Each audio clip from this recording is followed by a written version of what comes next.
સુરતમાં ગત રવિવારે સાંજથી 4 દિવસ સુધી પડેલ અવિરત વરસાદ અને ખાડી પુલ લઈને અનેક વિસ્તારોમાં પાણી ભરાયા હતા, ત્યારે 2 દિવસથી પાણી ઓસરી રહ્યા છે. સુરતના મેયર દ્વારા મનપા કમિશનર નોંધ મુકાઈ છે અને જ્યાં પણ પાણી ઓસર્યા છે ત્યાં તાત્કાલિક કામગીરી કરવામાં આવે, મેડિકલ સુવિધા તથા જંતુનાશક દવા છંટકાવ કરવામાં આવે, રોડ રસ્તાઓ પર રિપેર કરાય તેમ જણાવ્યું હતું. તો સુરતના પ્રભારી કનુભાઈ દેસાઈ સૂચના આપી છે.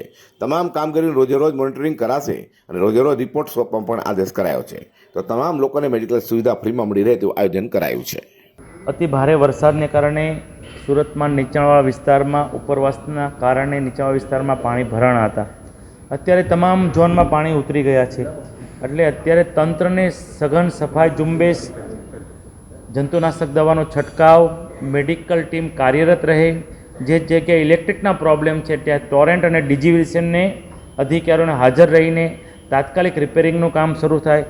જે વિસ્તારમાં રોડનું ધોવાણ થયું છે ત્યાં તાત્કાલિક રોડનું રિપેરિંગ થાય તે માટે તંત્રને આદેશ આપ્યો છે. અને તમામ ઝોનમાં અત્યારે યુદ્ધના ધોરણે કામ કાર્યરત શરૂ પણ છે.